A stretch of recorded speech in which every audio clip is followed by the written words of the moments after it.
Go. Thank you.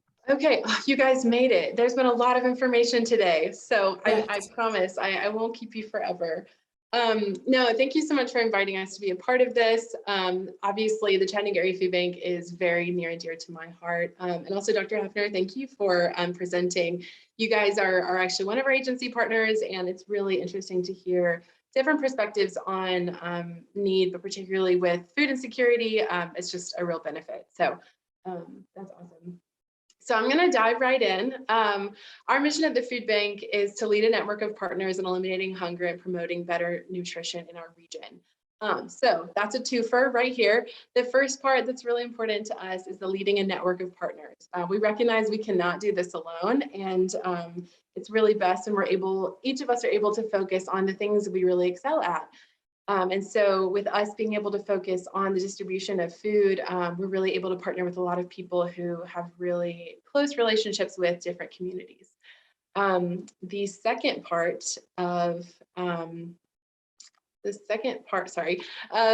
this mission statement is promoting better nutrition in our region. We realized several years ago that filling bellies is a great thing, but if there's not a lot of nutritional value in the product that we're offering, it doesn't have the same kind of lasting impact that it could. And so that's something that we've really started to work towards as an organization, is just making sure, yes, of course, our guests, everyone loves sweet things. Everyone loves things that maybe aren't so healthy for you, and that's okay. And we all deserve those things. But also being able to provide just more healthful options has become a real priority to us. So I say that, and then I can't move my slide. There we go. So one thing that I think is a little misleading about the Chattanooga Area Food Bank is that we have the name Chattanooga in our name. And while we do serve Chattanooga, we actually serve 20 counties, which I think is surprising to a lot of people because they just see us here and around town. But we go all the way up to Van Buren County, down to Gordon. So we have a really broad range that we're able to serve. We have 3 locations. Our main warehouse, which most people are familiar with and have done most of their volunteering at, is the one right off of Amnicola. We have a pretty new facility that is called our Foxwood Food Center, and that's on Wilcox Boulevard, and that is where all of our emergency food box guests come to receive that emergency assistance. And then our final facility is in Dalton, Georgia. That facility helps us with some of our agency partners located in Georgia. That it's quite a trek to get to Amnicola if you're in Georgia. So we also have that facility as well for storage and distribution. Here we go. So one of the huge benefits of the Chattanooga Area Food Bank is that we operate under the umbrella of Feeding America. If you guys are not familiar with Feeding America, they're the largest domestic food relief organization in our country, and they have 199 food banks across our country. Obviously, us being one of them. And there's a huge benefit of being a part of this organization. Obviously, when it comes to funding and connections to food sourcing, those are vital assets to us, but also information. You know, when you look at those 199 food banks, we're all real busy. We've got a lot going on. There's a lot of people who are hungry and need our help. And so our focus, rightfully so, is on programming and development of making sure that we are staying funded and making sure, you know, all those things are working. But the benefit of Feeding America is that we get a lot of our research and our information from them. They have the capacity and the manpower to be able to do some of this research to figure out, you know, they have a tool, it's called Map the Meal Gap. And so anyone can go on and see that information, and it's always a 2-year lag because they have to have time to do the research. But it kind of shows you where our biggest areas of need are and how they've changed over the years. And so that information is really helpful to us to figure out. We talk about need all the time, but what is that need? What does need look like? How do you quantify need? And so that is a huge benefit to us. So as we all know, there are hungry people in our community and in our country. But what does that actually look like? You know, just in our region, we have 161,000 and change people who are facing hunger. that, breaking it down, is about 1 in 6 individuals and children who don't know where their next meal is going to come from. Which, if you think about that, and just even in this Zoom call, it's break that down, 1 in 6, that's people you know. So in order just to close that gap, we would need to be able to provide 22, almost 23 million meals. So the need is huge. And I am sure most of you are familiar, but I'm sure you hear often the term food insecurity. And that, as briefly defined, is just anyone who is experiencing either limited or inconsistent access to nutritional food. So what does that mean? That means that they could maybe not live nearby food, and maybe they're doing okay, but they don't have the transportation to get somewhere to get nutritional food. Maybe they are they only live near fast food or convenience stores, and so that's hard for the general population to believe sometimes, that an entire person's life can be lived food wise based on just the fast food that's around them. Sometimes food insecurity means that their kids are eating fine, but maybe mom's not. And so it's just something to consider. It's something that we are constantly just trying to educate and can talk about with the community of hunger. I think looks different to people than maybe the traditional model in our head. So with COVID, we had, well, back up, just before COVID, we had just reached numbers that were pre-Great Recession, so 2008. We had just started to get back up to that. And then obviously the world turned upside down in every respect possible. And so many of our families in this area were affected. That went from 1 in 6 individuals to 1 in 5 adults and 1 in 4 children. So 25% of all the children in our region were not sure if they were going to have a meal that night. And, with COVID, it especially affected children even more so than adults, because when you're not in school, you're not promised those breakfasts and lunches that you normally can get at school. And that suddenly is a huge stress on a family, not knowing, where exactly those meals, suddenly we have to cover them. We don't usually have to cover them, but here we are, doing school at home. So like I said, when we're talking about hunger and food insecurity, on one hand, we do have these certain populations that I think just come immediately to mind.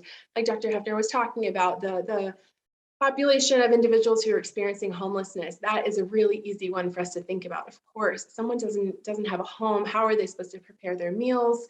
That, of course, is hunger. But something that we really try to continue to talk about is that the face of hunger has changed. The majority of the individuals who we serve, there's at least one employed person in the household. People are working, and whether it be the economy, inflation, whatever it is, it's just not making ends meet. So at that point, we think, okay, well, it's changing. So that means that the assistance that people need is changing. That it doesn't, while we are so grateful to have many different partners who are able to serve, the homeless population specifically, we also have to have partners who serve working moms, who serve kids who are still in school. So that's continually requiring some creativity on our end. And just to continue to iterate what that hunger might look like, we had talked about, this is someone that there, not a single one of us on this call, we all have someone in our life who's experiencing food insecurity right now. That could be the person who delivers your food for you. That could be someone who's in construction. That could be a bank teller. It could be a nurse. We don't know. There's so much that's going on in our lives that are so hidden that I think there's so much stigma that's put around food insecurity and hunger that we forget that, like Dr. Hefner said, we are people. That is a person. And so it's something that, we all are struggling, and that can look different for different people. So that's why the Chattanooga Area Food Bank is here. Last year, we were able to distribute 18 million pounds of food, which that translates to about 15 million meals that were served. You're thinking, okay, well, how does that actually happen? Thank you for asking. I'd love to tell you. At the food bank, we at our core are a logistics company. While we certainly have programs that we're helping run, we are able to we're able to source food internally to then distribute to our agency partners as well as to our guests individual one-on-one. So what does that mean? We have, like we talked about the partners earlier, 250 plus community partners that we're able to work with to get this food out to the community. We're a lean, mean fighting machine over at the food bank, but we cannot do it ourselves. And so that's where those partners come in. They can order food through us at wholesale prices or at free or certainly reduced prices to be able to stock their own programs and run their own food pantries or on-site meals and things like that. So that food comes from all over. It can come from retailers, can come from local growers, it can come from large companies, but really it comes from all over. So with that 18 million pounds that we talked about previously, our partners that we have distributed, I believe last year was 74% of all of that food. So we're able to source it and we make sure that logistically that we can have that provided for them. And then they are the ones who know their communities well. And based on the population that they're serving, they're able to order appropriately, you know, depending on, is this a Hispanic population? Is this a homeless population? Is this, all of those orders are going to look different because they know their communities and know what they need. You know, it's, I joke, but we had an unbelievable amount of chickpeas donated to the food bank. And if your mom did not make chickpeas, you don't know how to use those. And so it's really interesting to get to see how our different, our agencies were able to use that and either educate their communities about, hey, here's hummus. I know you've never tried it, but trust me, you know, it was providing recipe cards, providing things that allow for things that have more nutritional value and maybe are a little scary or intimidating because we don't know what they are, just able to provide a little more education around that. So between those, oh, let me try that again. So between those agency partners and also our internal programs, which we do run as well, which would make up the other 26% of the food distributed last year, what are those programs? What does that look like? Those we kind of break up into two different categories. First are for feeding children directly. And so that is going to be our sack pack programs that we provide to schools. So they are able to, on Fridays, whenever a kid maybe has been accepting or being able to partake in breakfast and lunches during the week, but there is a lot of fear about where food might come from over the weekend. We're able to provide sack packs that have some proteins in them, have some fruit in them, have something that can help tide some of those kids over who very well may not be eating anything for the majority of the weekend.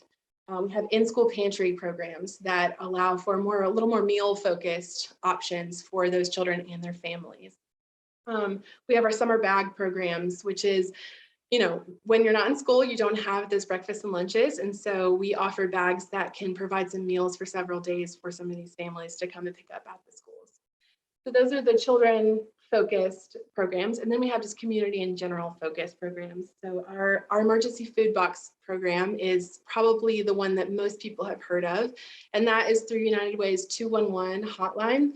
So anyone who calls United Way's 211 and says, hey, I need food, they can receive an emergency food box once every month. That equals a cart of food. It's not just one box. And that can be anywhere from, you know, 40 to 80 pounds of food, just depending on the donations of that week. And that, like I said, is offered to anyone. We don't ever ask or make you prove your need. There's no income requirements. There's nothing like that. While we do have some government funded programs, even if you don't fall within those, we always will have food for you. And that's something that I think people are a little fearful of, like, well, you know, I technically make this amount of money, but I've got unbelievable medical bills, or I've got, 6 kids in school right now, and I'm trying to pay for those fees. And so we want to make sure that that is communicated, that you will always receive food if you need it. So that's our biggest one. We also have our mobile pantries. Those can be housed either at senior residential facilities, Mary Walker Towers, Patton Towers, places like that, who we know there's a large population of people who are food insecure, and we provide those once every month.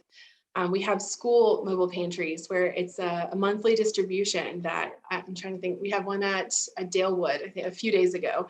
And so the community of the Dalewood school are notified and they know, hey, this distribution's happening. Make sure that you're there. We have a produce program that's called PEP. It's Produce Empowerment, I believe, just providing low cost or free produce to some of our agency partners. Produce is a hot commodity when money is tight, and we want to be able to give every opportunity to be healthy and to be able to eat things that are good for us and that are going to promote us to and give us more energy for the things we have to do. And finally, we also have a more proactive program as well, and that's our SNAP program. I'm sure you all are familiar, but just in case you're not, that was formerly food stamps. So we have 2 full-time coordinators who their entire job is just helping people sign up for SNAP. It's confusing and it's frustrating, and there's weird paperwork that, if no one's ever showed you how to do it, I would be lost if I had to do it for the first time. And so that's their whole job, is just to be there as a support. Let me help you do this. Let me do it for you, just to make sure that we want people ultimately to have the dignity of choice. We want them to not have to need our services. At some point, I would love to not have a job because there's no hunger. But if we can allow for, let's get people signed up with SNAP. Maybe that's the only gap they had, and that meets their full, or they're no longer food insecure. That's not always the case, but we can always hope. And that allows them to make their own decisions about the food that they're receiving. While we certainly promote a client choice model in a lot of our programs, it still is a little limited just because it can't be a full grocery store. And so allowing for SNAP can really just give us some more, give our clients some more dignity in allowing to choose what they want to serve for their families. So finally, if you know of anyone who is in need of food, my first suggestion is always call United Way's help hotline 211. That is where anyone can receive an emergency food box. I am constantly telling people, anyone that I hear of any sort of need, call them and they will help you. They also can get you connected to a pantry that's close by to you. We have a great partnership with them. Our website is chatfoodbank.org, and if you go to chatfoodbank.org/hungry, there's an interactive map that you can find a pantry that's close to you. Ultimately, that's a better solution for us anyway. We want our clients to be able to find a pantry that is in their community. There's less transportation barriers for them. They are creating community with the people who are providing this assistance. People, they end up checking in on the clients that they serve. And so we want to be able to provide that support as well. I don't know how I'm doing on time. I should have looked. You're doing well. You're good. Okay, great. Perfect. So this is just an interesting little schematic for you guys really quickly, just to kind of see where our food is coming from, but also how it's being distributed as well. So you can see we have, everyone sees our red bins everywhere about food drives, and they think, oh yeah, that's how we're getting food to the food bank, and you are, and that's wonderful. We are so appreciative, but that is only 1% of where we get all of our food.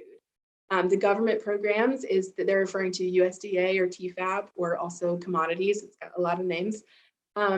We get a lot donated, which is that larger 28% section from the big retailers and things like that. It's full pallets worth of green beans and flour and things like that.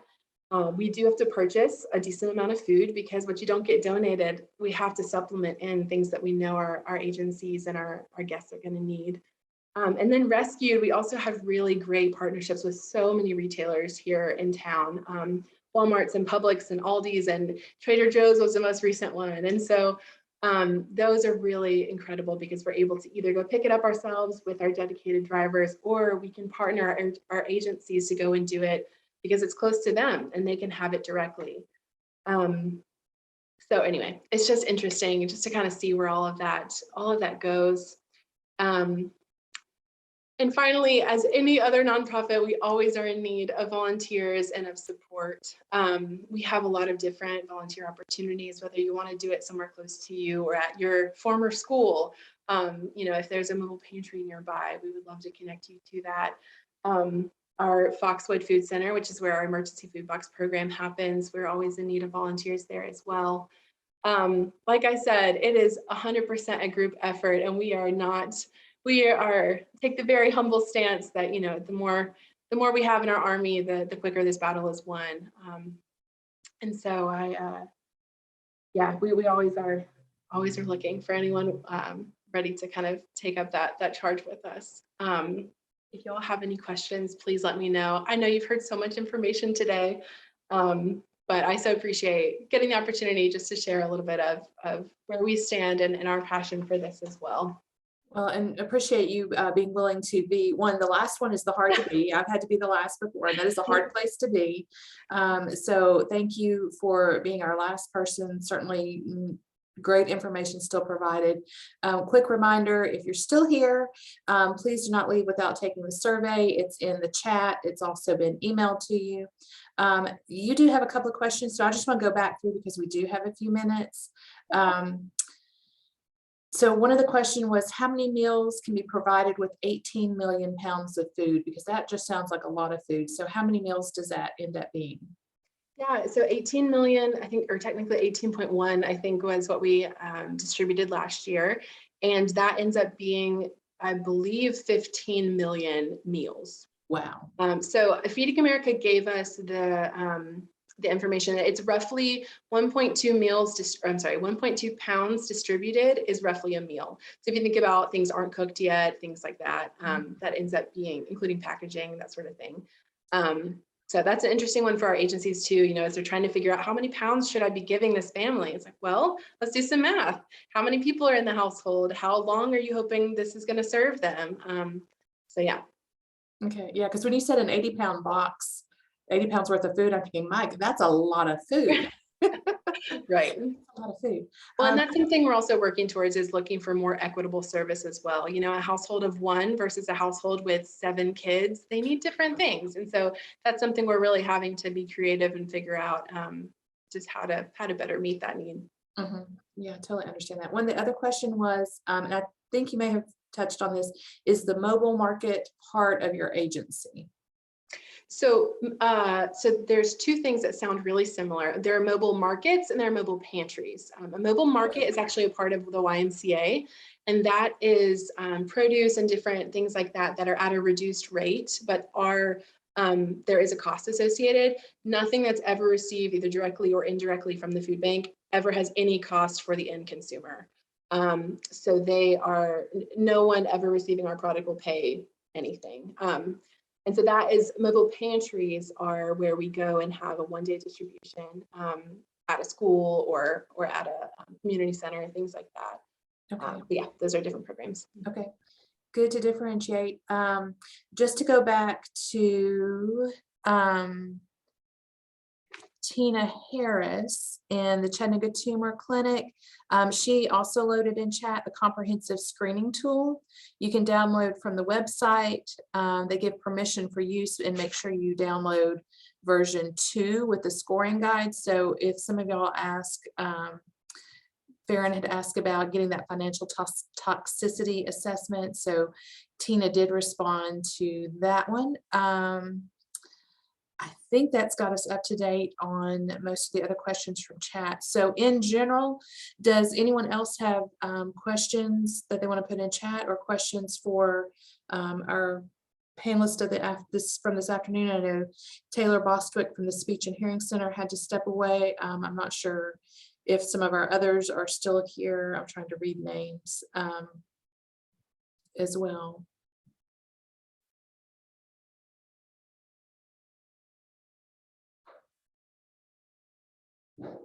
No questions.